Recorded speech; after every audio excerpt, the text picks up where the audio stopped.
Let's solve this quadratic by completing the square. Now we're not quite completing the square yet, but we want to factor out the 4. X squared plus, now this is a problem. The minus 2 stays the same, but 4 times what works out to be 7x. 4 times 7x is too big, but try multiplying by the reciprocal of 4, which is 1/4. Because by doing so, 4 times 1/4 becomes 1. And so therefore, when we do distribution, we actually generate this underlined part here. And this underlined part here is this part here as well. Okay, so there we have it. Y is equals to 4.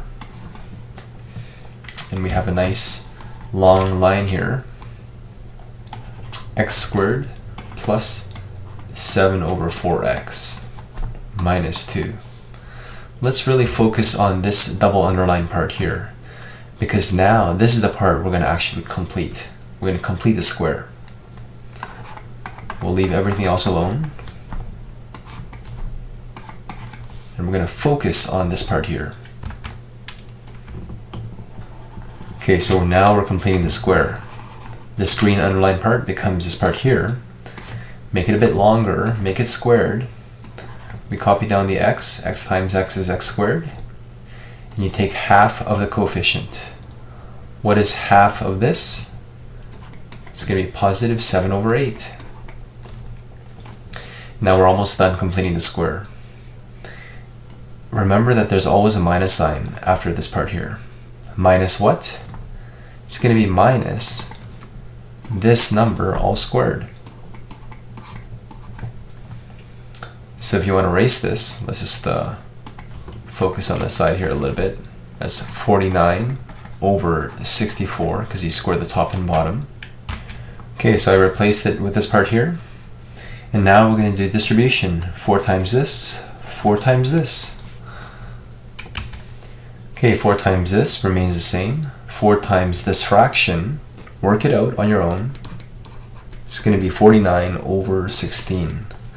Finally, we have a minus 2 here, which we're going to save time, erase it, and rewrite it as minus 32 over 16. We're just about done.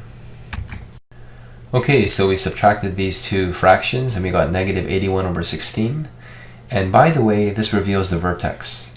The vertex is going to have the opposite of the x value, so positive 7 over 8 becomes negative 7 over 8, and the y value remains the same. We have negative 81 over 16. So if you're curious, we could go to Desmos and notice how if you click on the vertex, 0.875, a negative that is, and negative 5.063 is approximately correct. Now how do we find the x-intercepts? That's what the original question is asking for. It's asking for us to solve. Now we could use a quadratic formula, which would be a bit easier, but for the sake of practice, why don't we set y equals 0 to algebraically determine the value of x. Okay, so we're setting y equals 0. Let's throw this negative fraction over, and now we're going to divide both sides by 4.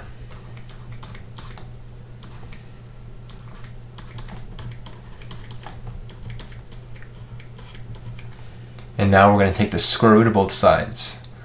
When you take the square root of this fraction here, you take the square root of the top and bottom, same thing. And the square root of 81 is 9, and the square root of 64 is 8.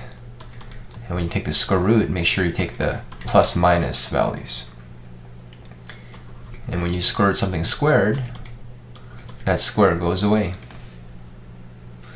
Now let's move this over. So we get negative 7 over 8 plus minus 9 over 8 equals x. And so if you work out this answer, either plus 9 over 8 or minus 9 over 8, indeed we get the answer is negative 2 and 1/4 or 0.25. Good job.